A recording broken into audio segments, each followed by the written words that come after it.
Well, let's begin our session this morning. I'm particularly happy to introduce our speaker, Ollie Mosleh, this morning. Ollie and Dan Metley and I met back in, I think, in the early 2000s when we were all part of the U.S. Nuclear Waste Technical Review Board. And Ollie, at that time, was a member of the faculty at the University of Maryland, a risk analyst at the University of Maryland, and a distinguished professor at the University of Maryland. And that distinction continues now. He just moved from the East Coast to the West Coast to UCLA. The weather's better in California, I suspect, at this time of the year. So I envy you. No question. But I am really very pleased to have you speak with us today. When we think about nuclear waste as just one example, it's very clear that probabilistic risk assessment has got to be part of the equation in terms of determining how to manage nuclear waste, because the compliance period, the time period over which radioactive nuclides are hazardous is extensively long, thousands of years, and it's just something that you can't handle easily with experimentation. So you just need to have a probabilistic risk assessment approach.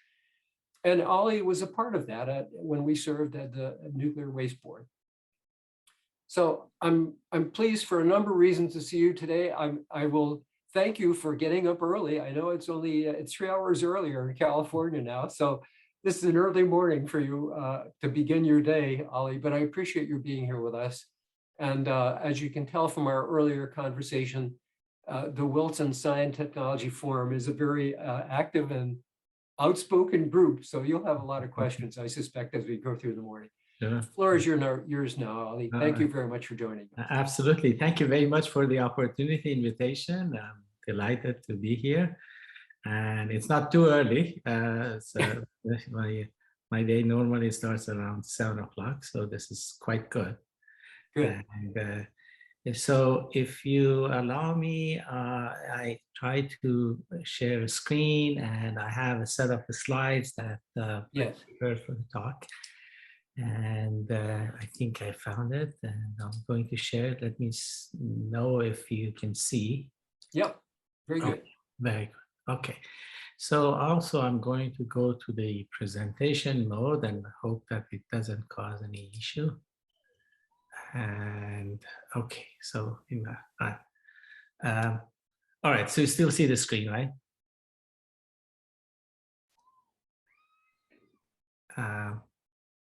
Okay. Yes, it looks very good. Thank you. Okay, very good. Okay, good. So we see the campus, the sunny and shining, and all that. It's most of the time like that, and there is a little bit of a difference in the seeing the cold seasons in Maryland, but I did enjoy the 4 seasons, I must say. That I do miss that. So I'm going to, I was told that I could talk for about 45 minutes roughly, and that's what I prepared. And I'm going to talk about the risk analysis in terms of kind of highlights of methods that we use, a little bit of maybe theory, and then 2 applications, one of which relates to the topic of COVID, and we're discussing. So this is, sorry, is there any problem with the slide? No, I think we're all set. We are good? Okay, I see. Okay. Yeah. So we're talking about these types of industrial or natural accidents and events, and we have come up with a way of talking about them in terms of, you know, how we might decide how to cope with them. And that's the notion of risk, where we capture 2 ingredients of these undesirable events, the undesirability and the uncertainty of those. And that's basically are the core ingredients of a definition of risk, irrespective of how we actually, what metrics we use, and then how we present those to the decision maker. So, you know, starting with that, as I think this is going to be a little bit, okay, wrong order, that starting with the again, the concept that risk is uncertainty and the undesirability of events. We have, for uncertainty, we use metrics of likelihood, and for undesirability, severity of the event. So they can translate further into, I think Could I ask everyone to mute their microphones, please? Yes, John Jordan, could you? Thank you. Yeah. I'm sorry, Ali. Go No ahead. problem, no problem. Good. So for likelihood, sometimes we use, most of the time, the metric of probability, but there are other metrics. And then severity, magnitude of damage, such as the number of death or injuries or buildings damaged. And then you put numbers in most risk assessment. You have numbers for the likelihood, like probability of 1% and loss of $10,000. So kind of basically how we quantitatively talk about risk. Risk analysis is then the process of determining potential undesirable consequences associated with the use of systems and processes, and dealing with nature. And it involves identification of what we call scenarios, risk scenarios, by which such consequences could materialize, and then estimate the likelihood of those scenarios, such as probability of those events. And all this is done to provide input to decision makers, basically decision-making process. It was a personal decisions, societal decisions, engineering decisions, and the like.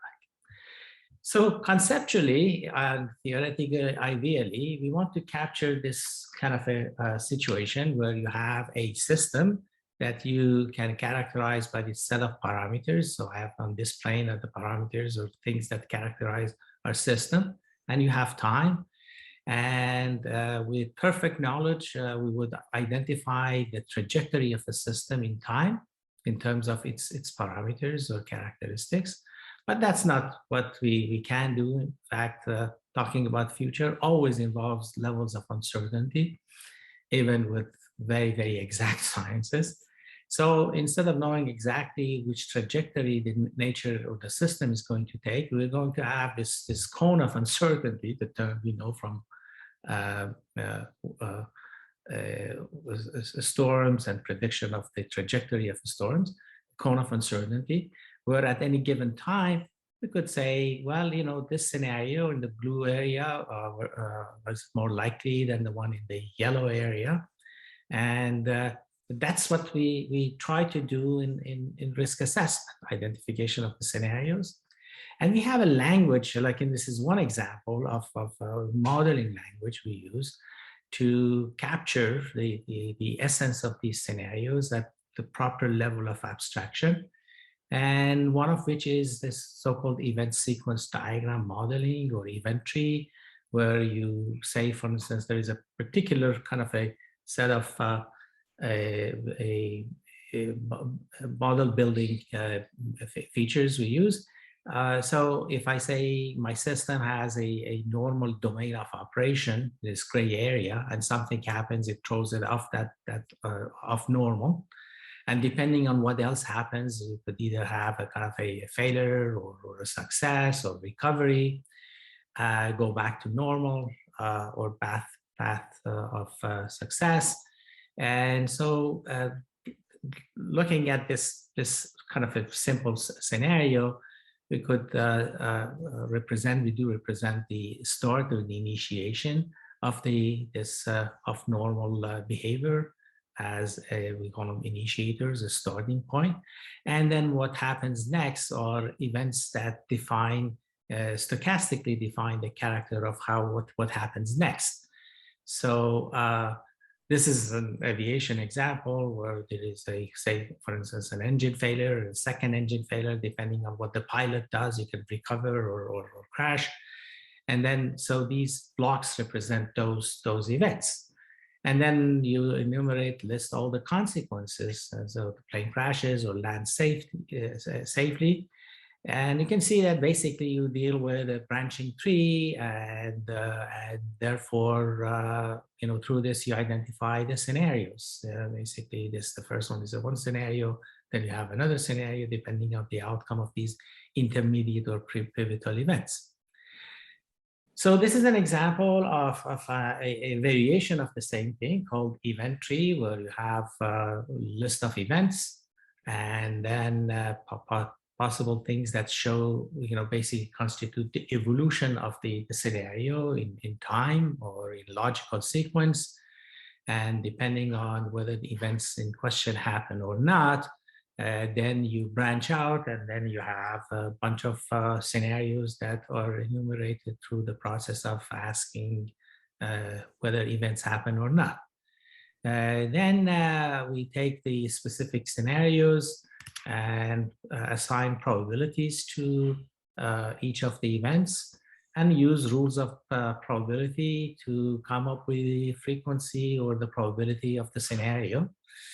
And now we have a numerical estimates of the probabilities of the scenarios corresponding to their consequences. Of course, in this diagram, I'm not showing the specific categories of or values of the consequences. They're stated in terms of whether they're safe or unsafe. This was done for wildfire. You'll see this thing again later on. So essentially, the process or what we try to do, whether we use this particular approach or event sequence diagram approach or many other approaches, the idea is to find the so-called risk scenarios and then assigning or calculating their probabilities. The context or scope of a typical risk assessment in general, is of course the system in operating the organization or group of people that interact with the system. And then there is the socioeconomic environment of the system, the physical environment of the system, and the regulatory environment of the system, and maybe more other dimensions, but these are generally the types of things that we consider in a comprehensive risk assessment. So we try to kind of consider, all the dimensions of code given the scope. And that's where sometimes the problem with risk communication arises, where people don't quite articulate the scope of assessment, whether it was focused on just the regulatory aspect of the system or the physical environment or socioeconomic, how far and how broad and how wide is the scope of the analysis. Sometimes it's not really well defined or not communicated. So, but the idea is to really cover what you need to cover and then communicate the results that way. So normally in the end, you have a system. This is the same diagram, and then you have layers of models, event trees, and more details of those event trees or event sequence diagrams, and then and even more details. And then at the end, you come up with the risk metrics calculations. And one of the well-known, well-established methods is what happened in the nuclear industry a long time ago, almost 40 years ago, maybe actually more than 40, at MIT.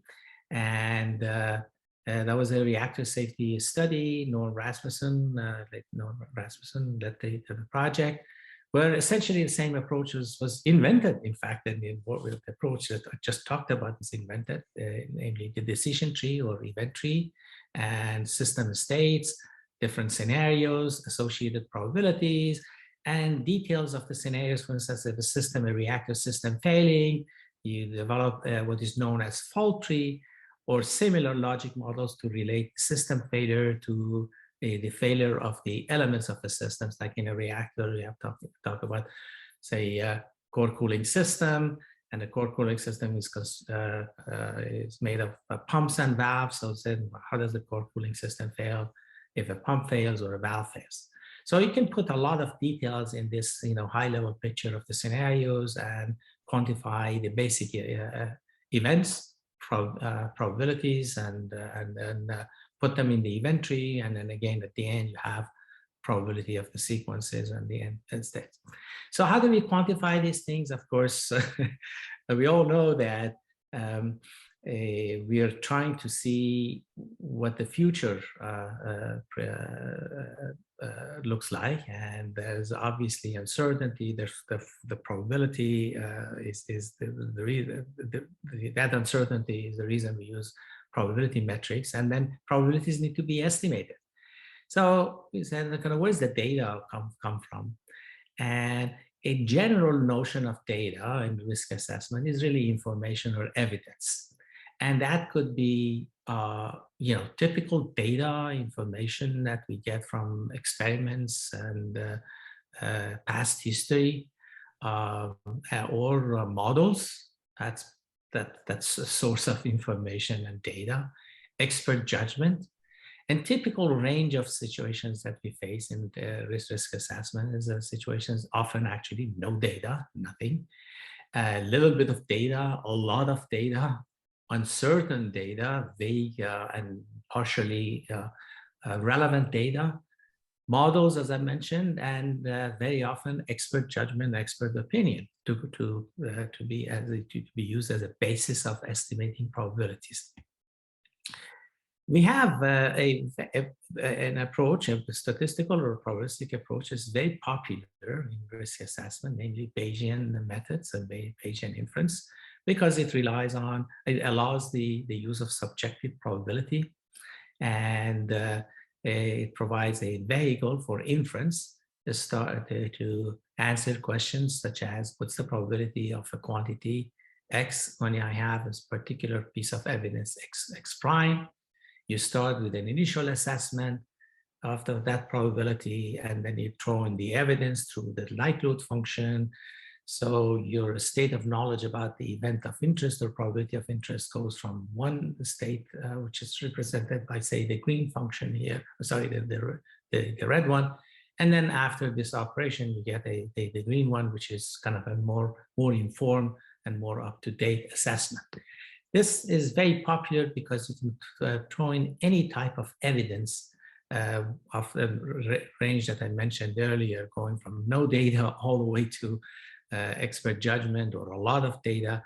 And the formalism actually admits the spectrum of information for estimation of probabilities. Okay, well, I mentioned uncertainty. Of course, probability is a metric of uncertainty, probability of an event.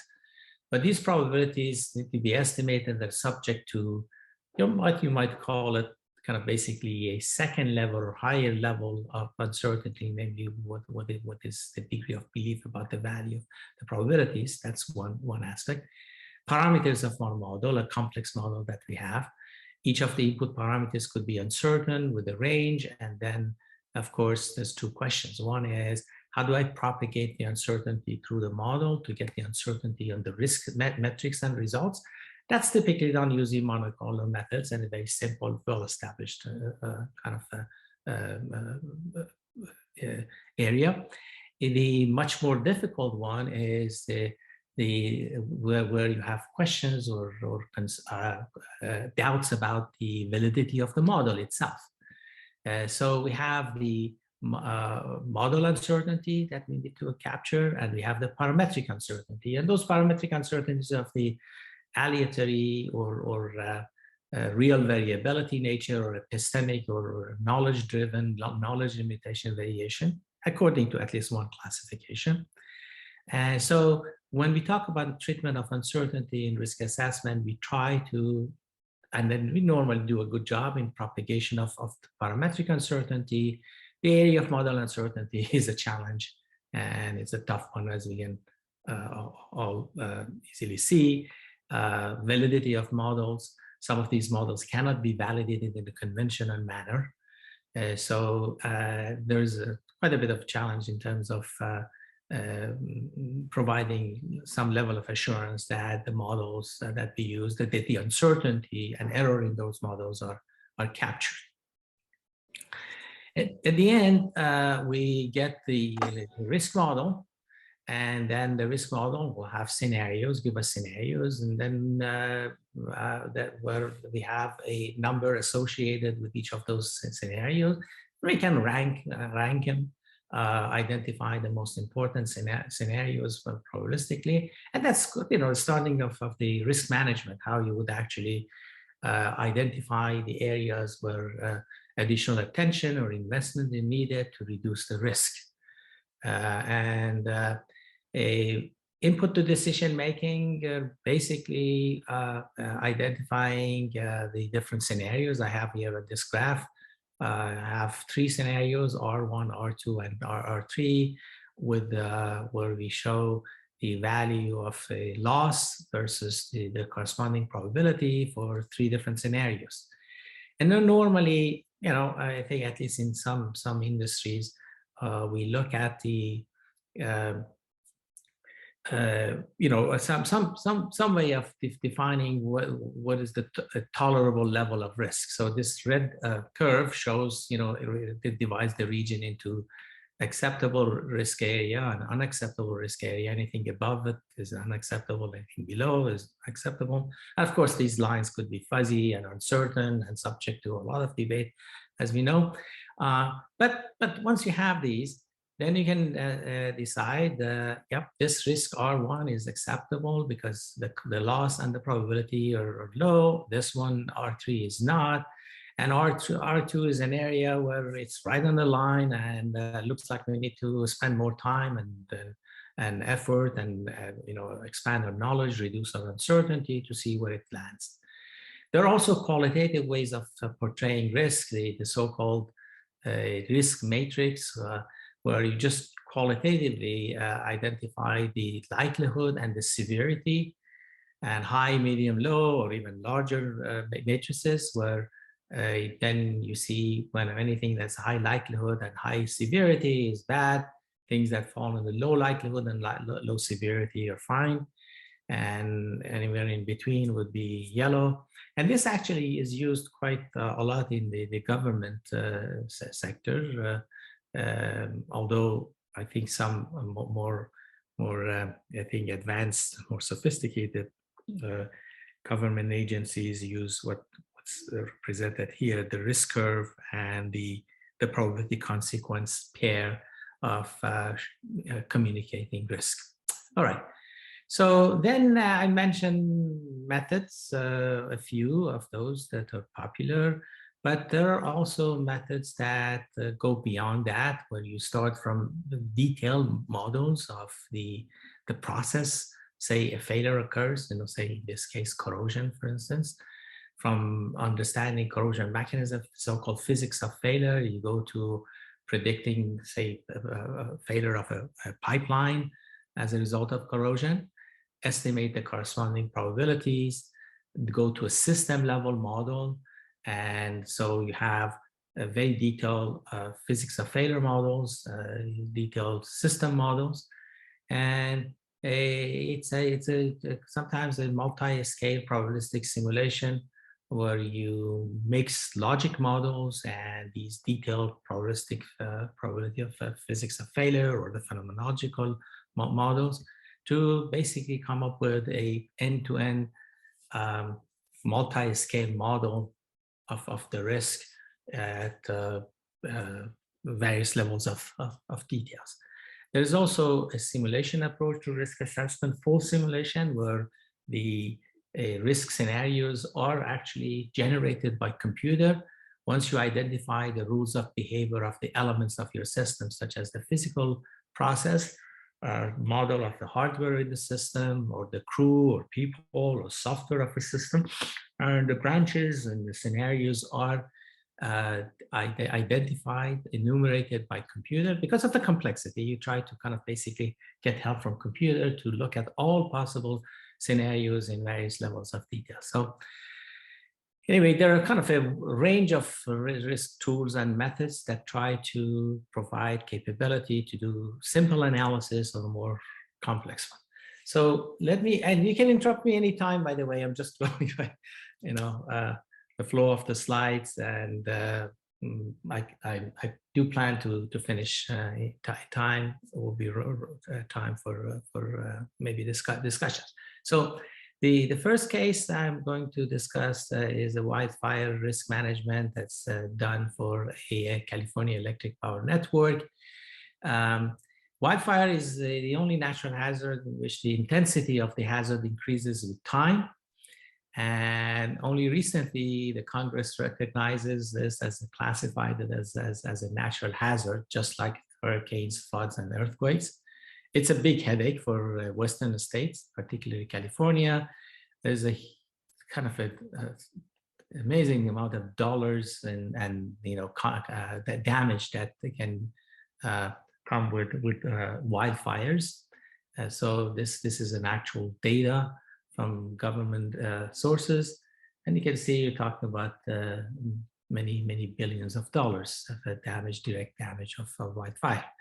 In California, we have seen really disasters such as Camp Fire in Northern California, the cost of many billions of dollars, and result in death of 85 people, many acres burned, and the basis for a lawsuit of our biggest utility, PG&E, for $30 billion. They're not out of it completely yet. And then more recent fires, the North Bay fire, 2017. This also came with a loss of lives and damage to the environment and property. Another area of concern in terms of understanding wildfire and its impact is the so-called wildfire urban interface, where a lot of the phenomena and basically the way that fire spreads is unknown, subject to a lot of research. And so it's a big topic of research and funding these days. We had a project, we still have a project with one of our utilities to do the following the project, and that's what I'm going to summarize quickly. And that is development of an integrated wildfire PRA, Probabilistic Risk Assessment and Management method, and a software platform. Many times these risk analyses require it's computational intensive, so require software. And the idea is that what we develop as a tool would be used for risk informing decisions, such as what the utility calls public safety power shutoff, namely cutting power ahead of when conditions are right for fire, so that the fire doesn't start from the systems, the utility system. That was the reason why the utility was sued, because the Camp Fire started at the utility equipment. Fires was started, the wildfire was started with the failure of their equipment. So that's the concern for this project, and then the models I'm going to describe, that the equipment fails, towers and poles fail due to wind or similar structural failures, and basically live fire wires actually cause fire in the vegetation or other ways of basically ignition and spread of fire. For this project, of course, we use the same approach that is described, namely a scenario-based approach, different things from fire initiation all the way to the consequences, supported by a variety of models, such as weather forecast, fire ignition, system failure, fire spread, and evacuation of people, egress. These are some of them are logic models, some of them are simulation models, some of them are just computational or data-driven models. This is an example, just an older version of the event sequence diagram. I'm just showing you so that we have a feel for the size of or complexity of a high-level model of the risk scenarios. When you put the details in each of the blocks, of course, this translates into thousands of scenarios. So these scenarios are fed by things such as typical structural failure model for instance, in this case, wind-induced structural failure and ignition, where you have the wind exceedance probability distributions, and then the fragility, namely the probability of failure of the towers or structures under the wind load. So that's, say, as an example of the computational process, the models got going to feed those event sequence diagrams. Or things such as the process of making decision, the PSPS, public safety power shutoff where there is a decision to act on PSPS because it comes at a cost to people, they lost power, and cost to the utility, but it's a preventive measure. So it is a function of a number of factors like humidity level, the so-called red flag warning, dry fuel like vegetation that in the dry season. So all these factors are considered in the decision-making process in the control room ahead of making a decision to do a PSPS or not. The diagram that I showed you is an example of what is known as Bayesian belief networks, a very powerful tool for modeling a relationship between factors that are not non-deterministic. So you have factors and relationships, each with metrics that are soft and non-deterministic, could be probability. And you show the relationship and quantify the probability of any node of interest. And you can also use these things for looking at the impact of the actions you take, because any change in the state of any node, say as a result of corrective activity, propagates through the network, and you will get an updated assessment of what the network should look like. This particular project, we have models of the stage one, which is fire ignition, fire propagation, large-scale simulation of the propagation, progression of the fire, and the consequences, damage to the buildings, and that's done for regions, towns, and cities. Quite a complex, set of simulation models that go into this. So the fire dynamic simulation in itself is a huge area with a lot of uncertainty in terms of basically fire spread. We use that actually a third-party software in our assessment to look at the dynamics of the fire initiation and progression. Another element of this project, it's an interesting part of it, is evacuation framework, where we look at the condition. The objective is to calculate the probability of successfully evacuating a town ahead of fire arriving, and that's of course a function of detection, warning, and people's attitude toward risk and basically how they respond, and ability to evacuate the population. We have developed actually a fairly sophisticated simulation model for this process, which involves, again, a fire model and a traffic model and behavioral model, community behavior. The age demographics, the risk attitude, level of income, and means of evacuating. This was recently done and calibrated quite successfully with some of the fires in the past, and ran through subject matter experts. I think it's a reasonable model.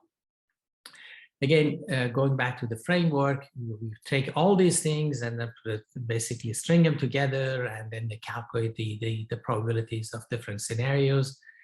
And since this is a geographically distributed system of a network of power system, you do this thing for many different points in the geographic area, territory of the utility in this case, and at the end you aggregate the risk from various scenarios from various locations. That was another challenge in actually modeling this particular system, because you're talking about a kind of a heavy computational burden in doing this.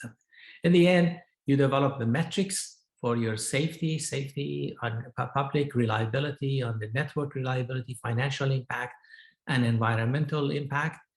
And then you reduce those metrics using the risk measures that I mentioned earlier as a product of probability and consequences, or you use sometimes, and at least in this project, the risk curve, basically probability versus consequence were compared against the risk tolerance or acceptance criteria.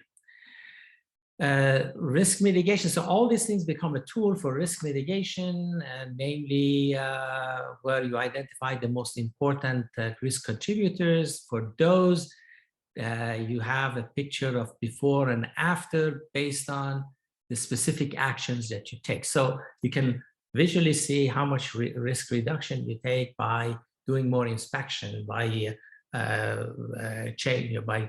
initiating the PSPS or other actions. And as such, this becomes basically a tool in their for long-term or short-term planning. One of the decisions is actually the discussion is to take the wires of their distribution and transmission lines underground at an enormous cost.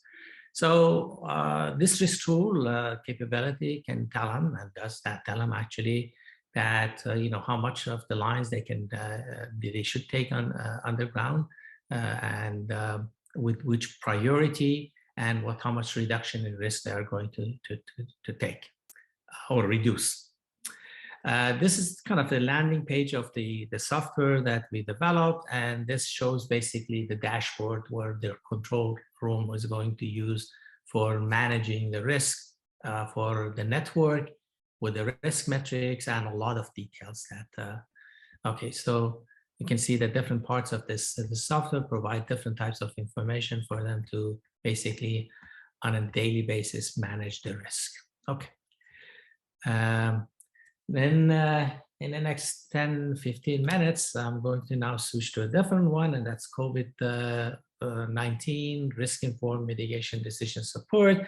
At the beginning of the pandemic, we saw that there were a lot of, there was a need or interest in models, and we surveyed the landscape, and then we found that there were a number of models. I've listed them here. And we reviewed and analyzed those models, and thought that for a more effective decision making, maybe there was room for another model that would look at not only the features or characteristics of the virus itself, but also the behavior of behavior of people, and impact of policies and ways of managing the pandemic through implementation of prevention and mitigation policies. So our model, as you can see here, has a larger number of parameters or features that need to be captured for a more effective assessment of risks in as a result of different policy options or behavioral aspects.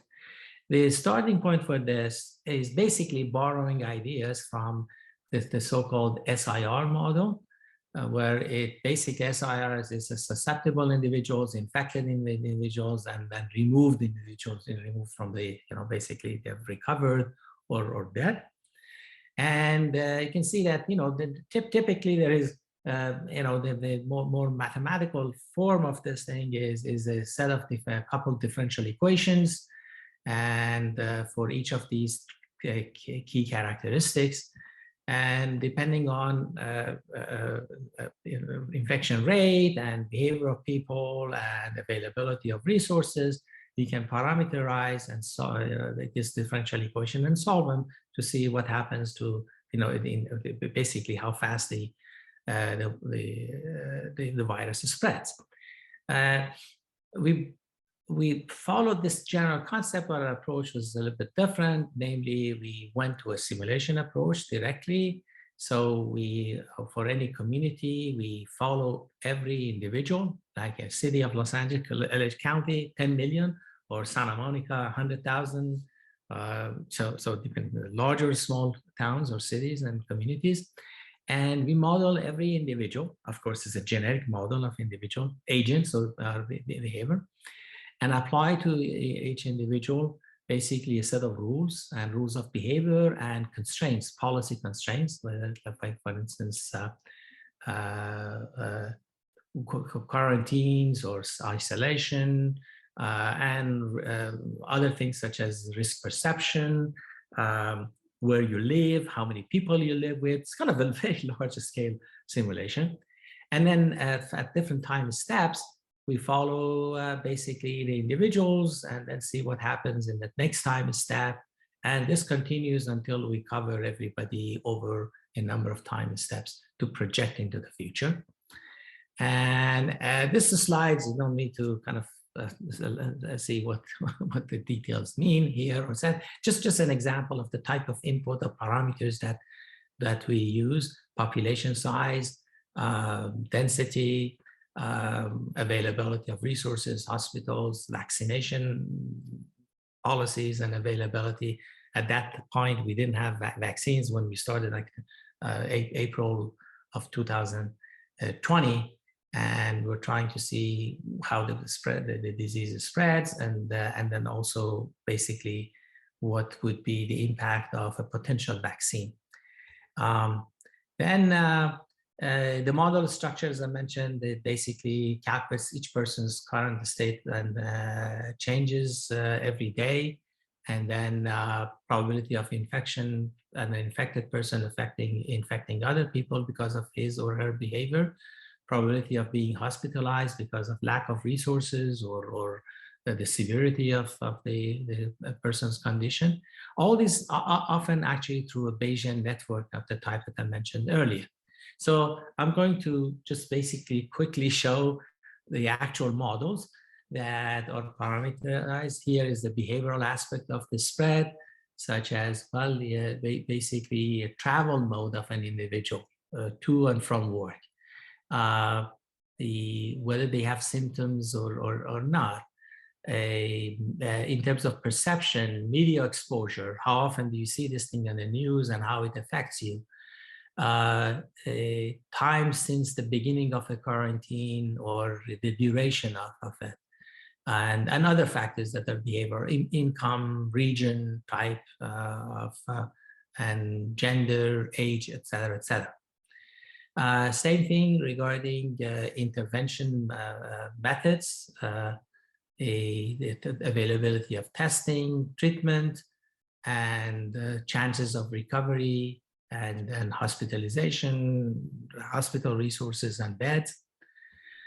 And continues basically effect of policy and resource availability, the economic factors and the availability of the vaccine, the capacity of hospitals and the rules and regulations governing, how you use the capacity, and contact tracing, restrictions on travel, and similar things that we are all quite familiar with.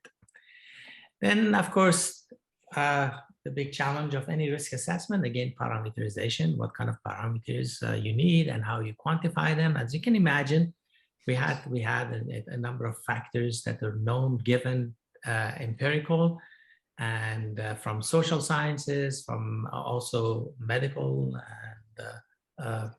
and other domains, but also areas where we had to go to subject matter experts and estimate and guess values of the different parameters. I have a couple of examples here, like, so likelihood of an individual driving or taking public transportation. Another parameter, number of people encounter when you walk. Basically, you go outside and how many people do you encounter and how close, how much of a close contact you're going to have with them. So this one was used, you used a parametric model, such as, log normal. The other one was a conditional probability table with a estimated range from actual surveys and then, transportation history. At the end, this model, huge simulation, produce results like this, where you can see what is the projected number of active cases, the people are recovered, total confirmed cases. So estimated cases, people are infected is not the same as confirmed cases, because there's an unknown. We don't know how many people are infected. Only some are confirmed. You can see that it projects things as a function of time. And the behavioral model is pretty good in terms of the general trends, how it looks at peaks and valleys and the response to the change in the actual facts on the ground. This has been pretty good model. Of course, for each of the lines that we show here, there is a band of uncertainty. And when saying the model is good, I'm referring to the behavior of the model, these curves. I'm showing the mean value, but they all also come with a range of uncertainty. And there's that. So for instance, the early on, this is showing the model prediction versus real cases. We ran into issues also when we had a runaway character to the model, and then we tuned and then modified. But sometimes the data was lagging behind, and then the model was showing runaway behavior or surge, and we tried to figure out why the model was not behaving correctly. But it turned out later that the model was actually pointing to the right direction. The data was lagging. So generally, I think we think that the model is a good basis for kind of a future management of these types of pandemics.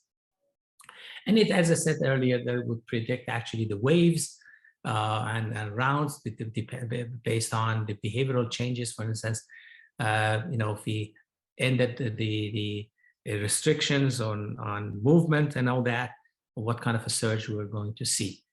And other things are that this tool provides capability is the kind of interesting scenarios. We didn't have, when the vaccines were introduced, the question was, they say give 2 doses to people, and that's the way we should do it.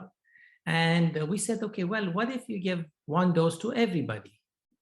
So that now we can vaccinate larger number of people. What's the impact? And you can see that based on at least this calculation, the difference is about 300,000 people. This is for LA County of about 10 million people. Maybe you could say a small difference, but nevertheless, there is a difference. And so I'm showing this is an example of the parametric sensitivity you can play. So if and then play what ifs with your with a risk tool, so to speak. There was a lot of debate in how to basically open the campus or reopen, and there were a lot of the different scenarios that the campus leadership was considering. We got involved and actually developed a model of the campus opening, and then took the campus as something within the bubble of the community named the LA County, and added a lot of detail in terms of the interaction of the campus people and the outside world, namely the LA County, and then use a generalization of the model I just described to see what kind of infection rate we are going to see in terms of different ways of basically opening the campus in the stages, in terms of whether the dorms would be open, the dining room, the shops and the classes, and then offices and the laboratories to see the difference between the different scenarios and the infection rate, to help the campus leadership to decide, use this thing as a way of looking at the impact of their decisions on the potential outcomes and consequences. Okay, so let me stop at this point. It's 8:30 here, or 11:30 your time. Very good. Thank you, Ali. Absolutely. You've given us a lot to think about here. One of the things that immediately jumps out to me is that when I think about, on the one hand, nuclear waste as an issue, and then on the other hand, matters like the spread of COVID or the spread of a wildfire, the distinction between those camps would be the sort of time constant involved in the change of data. For example, we're concerned about nuclear waste, but we're talking about storage periods of thousands of years. In the case of a fire or the spread of a disease, the input variables that require attention from a probabilistic risk assessment can change on a dime, right? Yeah. So how do you factor that into account in your Bayesian models? How do you take that into account? Do you just project a broad window for the variables, or how does that, how do you manage? Yeah, well, that's a natural kind of a consequence of it, that the window or the range of uncertainties are broader, bigger. But there are ways of, and in the case of nuclear waste, remember that one of the things that we were trying to do to calibrate, at least qualitatively, the analog cases, right? Remember that we said, can we the natural analog, for instance, for the behavior. So the case of wildfire spread also is very, very unpredictable. It's a function of a lot of variables that can change frequently in time.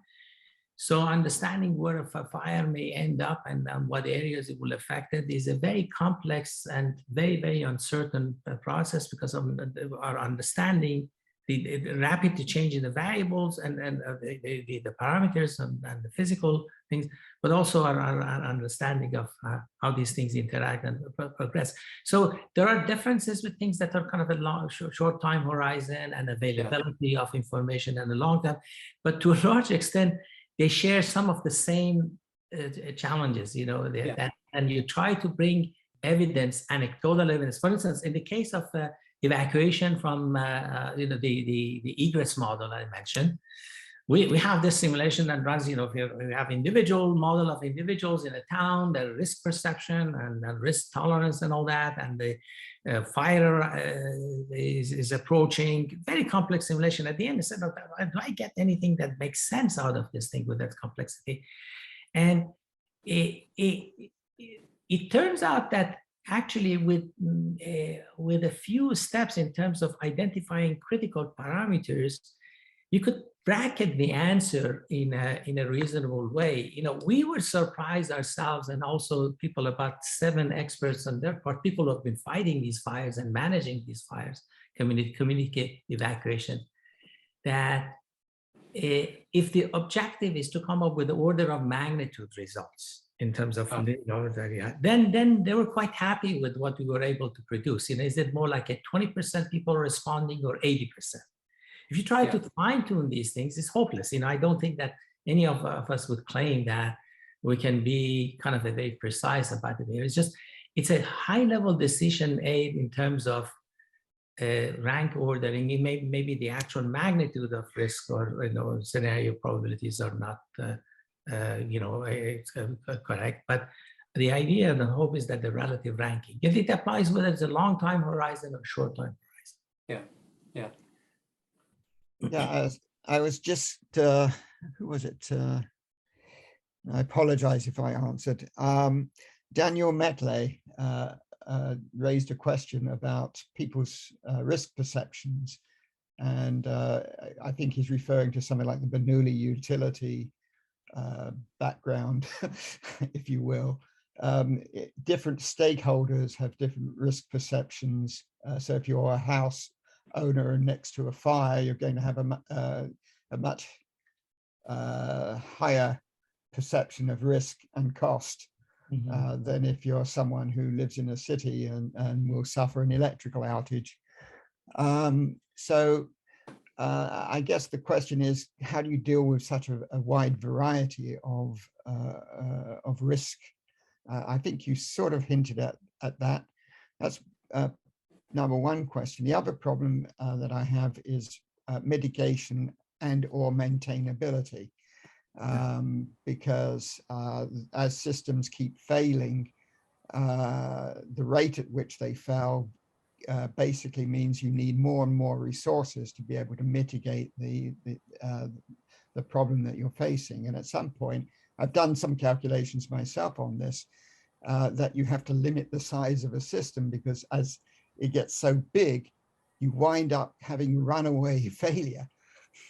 And I wonder if you ever come across systems where that has occurred. I know that one company I worked with we actually had to limit the size of systems, or I said actually that there had to be a limit to the size of the systems, although the salespeople wanted to keep making them bigger.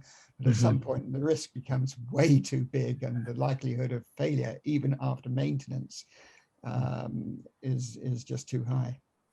So let me just jump in and You're muted, Dan. Dan, Dan, you muted. just muted You yourself. just muted yourself. Dan, you're muted. how about that? That's better. Technology. How about Always. Go ahead. So let me elaborate on the question that I posed in the chat.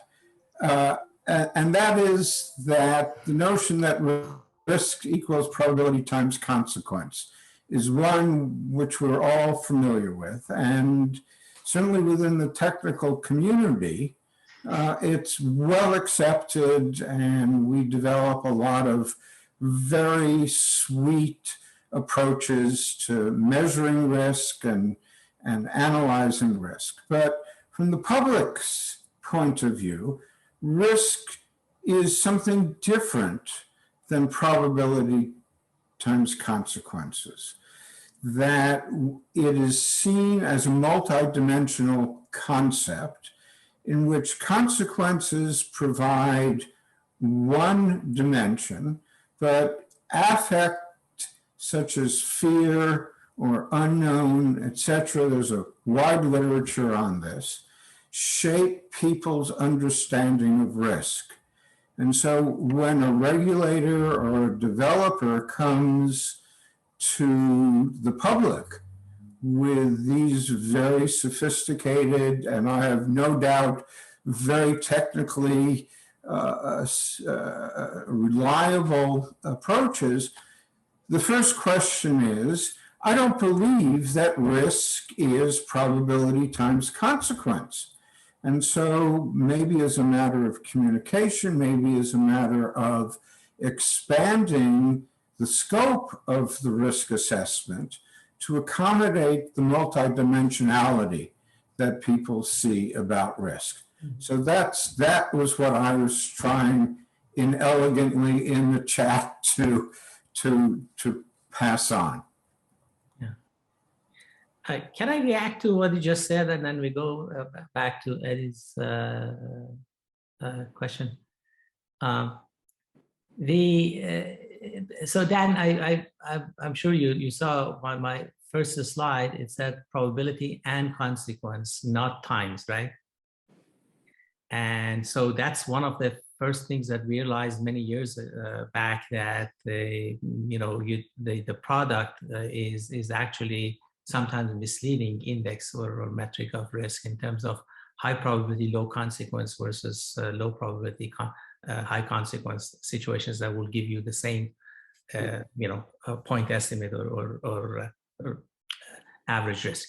So first, I think not everybody in the technical community kind of sees this is, agrees or uses what I just mentioned in terms of probability versus consequence, two dimension. But a lot of, I think more sophisticated technical domains recognize that we need to first keep these two elements separate and then present the risk as a pair.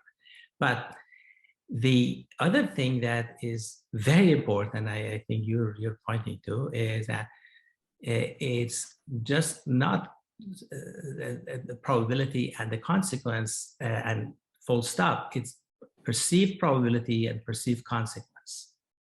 So it's what you see and how you interpret the consequence or the significance of the situation and all that, and then how you perceive the probability. And that is part of a risk as a metric and the communication of the risk metric, that it is not an objective reality in a sense that it's all perceived.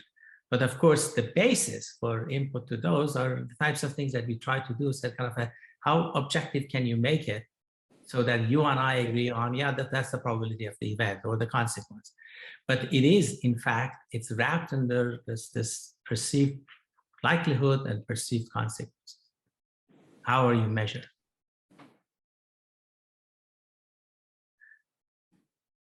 So let me follow that up.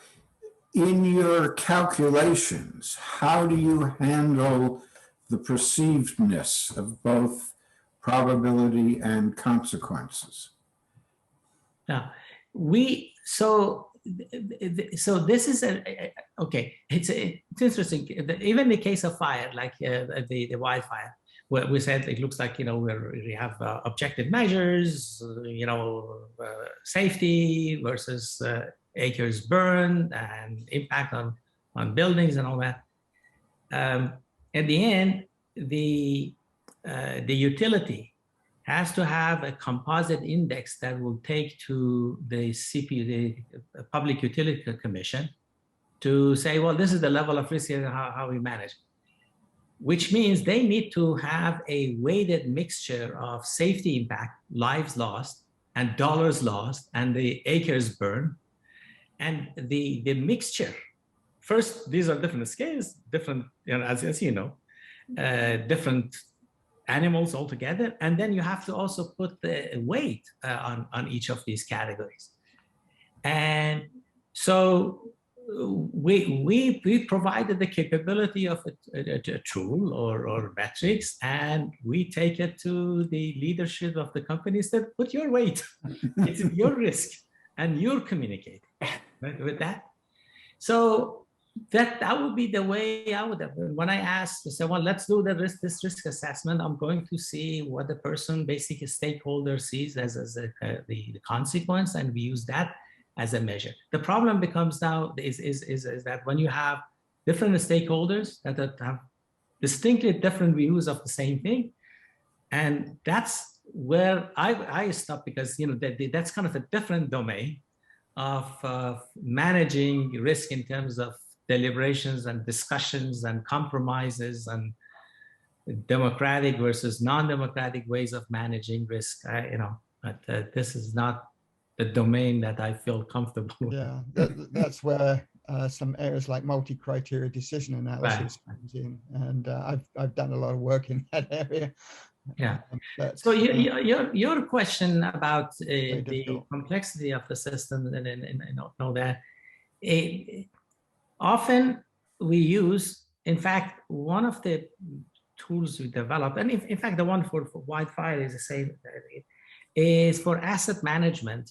So you have a system, and then say this is the way that the costs associated with managing, reducing the risk, or doing other things, so to kind of have a better, smoother operation. And then you can say, okay, well, if I expand and change my system, increase the size or complexity, what happens before and after?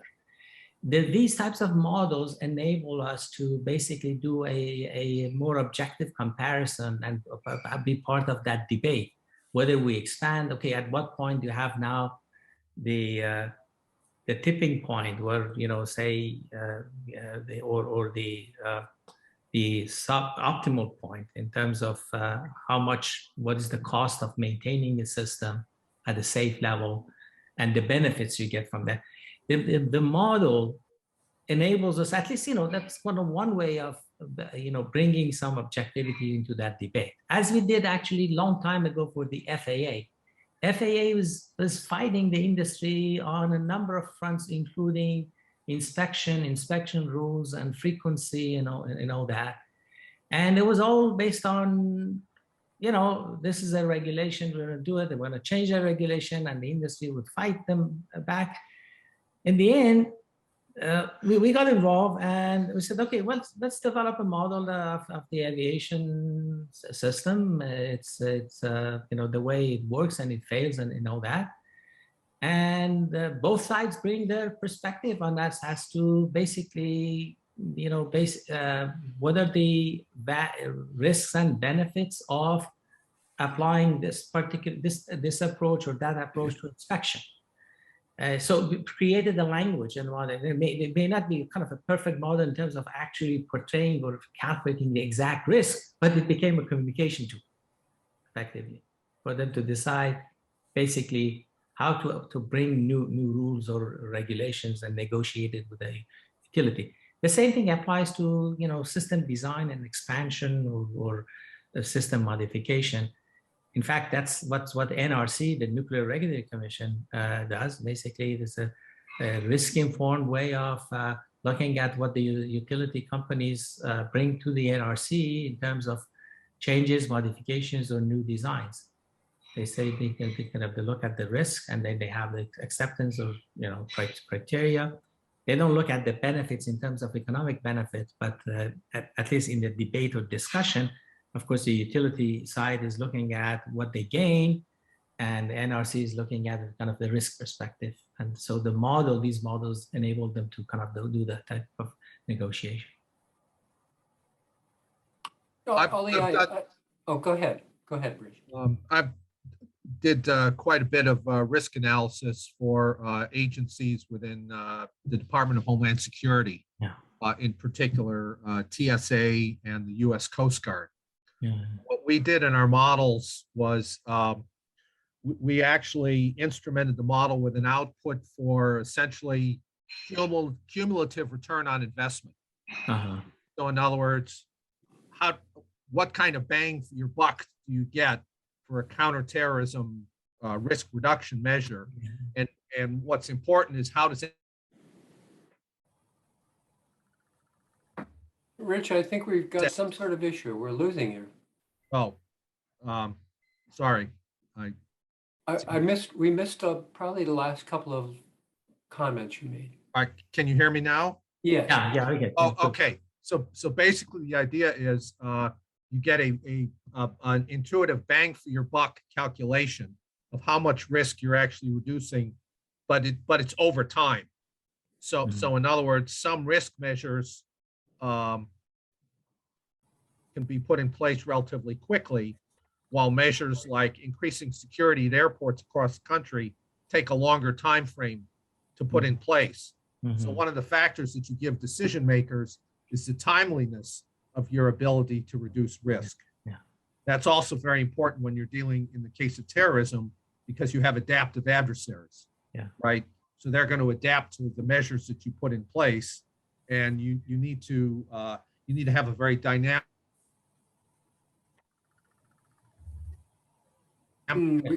We lost you at dynamic on that. I think we had a bandwidth issue here or something, but we lost you on the. All right. Well, enough. But I agree. I think the time dimension horizon is an extremely important factor in terms of your risk benefit calculation, or even basically the change in the character of the system.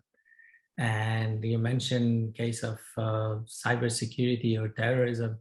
You have obviously an active agent that is playing the system, and it's kind of a smart, and so the way that the scenarios evolve are very, very dynamic and adaptive and learning, process. Some of those aspects can be captured relatively easily by the type of methods that I mentioned, including simulation approaches. Others are a challenge. In some domains, such as security, people shy away from quantitative assessment, and but there are also cases where you can actually factor in the cost of delay and time, and for project management risk, like construction project, for instance, where you have cost, you have the quality of the product, and then there's a schedule, the time factor, and then how you put that as part of your risk scenario projection is critical. Yeah, and in terms of time, in costing is very interesting, right? Because equipment, you pay for it up front. Right. But labor to run the equipment, for example, if you're running security lines at airport, that time scale is entirely different, right? Because then labor starts to dominate. And then the final thing I'd like to add is in your pandemic models, do you take into account the feedback effects such that once your healthcare workers start getting infected, then your actual ability to, your capacity degrades over time. Yeah, so we have some of those feedback.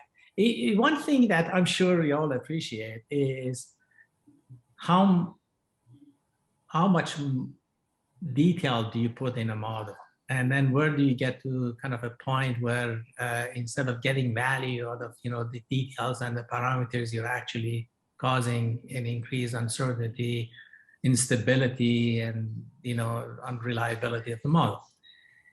So there is a balance, a delicate balance between the level of detail and the number of parameters you use, and feedback dependency. These are some of the basic challenges, and we try to. I can actually tell you, there's about 200 parameters in our pandemic model. And there is a hierarchy of those. So there are like 6-7 modules, as you can imagine, or features. And then there's sub-features and then the models and parameters. Through a hierarchical approach to modeling, we try to kind of make sure that we could validate or check the answers that we get. Not being lost in kind of not get lost in the kind of details of 200 parameters interacting, and you don't know what you're getting. But we have some of those feedback loops. We have some of the time-dependent behavioral factors, and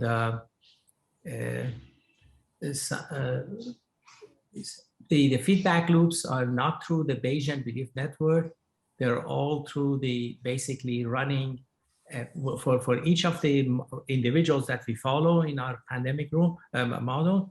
We have a bunch of Bayesian belief networks that kind of basically control or influence their behavior.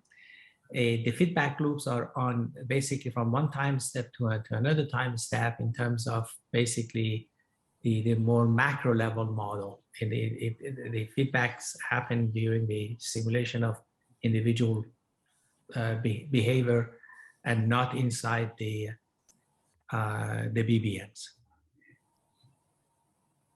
I've been surprised by how well some of these models actually work and can predict.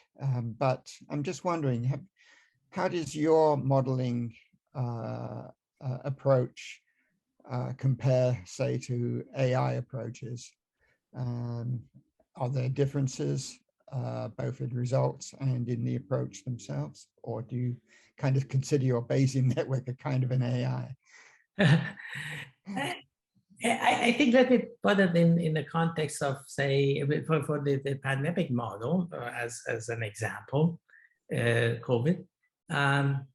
The behavior of our model is pretty good, but there are several other models that use, for instance, the simple differential equations that I mentioned that are equally good in terms of the trend of the spread of the disease. We have an advantage over the simple couple differential equations in the sense that we have a number of factors we could play with to show sensitivity and change in the outcome as a result of policy decisions and behavioral changes, so that we have more knobs and dials to control. Ours is among the better models in terms of predictions. Over the past year and a half, we've tracked it and traced it, and it's just pretty good. But all models also fail, and there's some others that are just basically purely statistics-based and just they're backcast. They're not forecasting models. They're extrapolation based on what you see in the statistics. As a predictive model, I think ours and several other, including one or two from Europe, are pretty good. Partly I give credit to modeling causal dependencies, the soft causal dependencies through Bayesian network.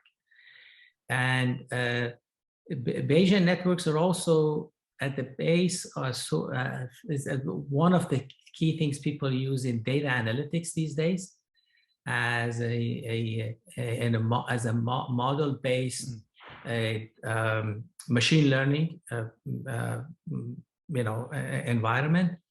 And that's kind of in the low end of the AI, artificial intelligence, I think.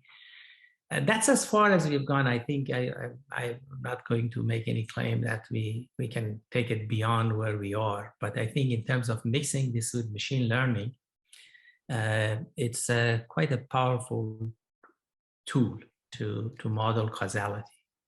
Yes, I was thinking that by now we would have a sufficient amount of data to be able to train an AI system. Yeah. So yeah, that's why I was wondering if anyone had gotten and extended it from the Bayesian. But you said, I think you've answered it. Ali, I promised not to keep you longer than 9 a.m. Pacific time, and we're quickly approaching that point. I just want to end with a couple of comments. First of all, I want to thank you profoundly for the wonderful presentation. As you can tell, this is a very interested group, an interesting group, and the questions, I want to thank our participants for being actively involved in the Q&A following the presentation. I also want to point out some interesting symmetry. You see in the bottom left of this slide that Ali is associated with, in fact, directs the John Garrick Institute for Risk Sciences at UCLA.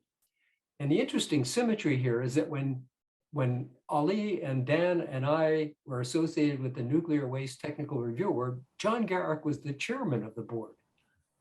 And he is well thought of. In fact, he is regarded as being the father of modern probable risk assessment. John died a few years ago, prematurely, I would say. But he had an enormous influence on the whole field of risk assessment.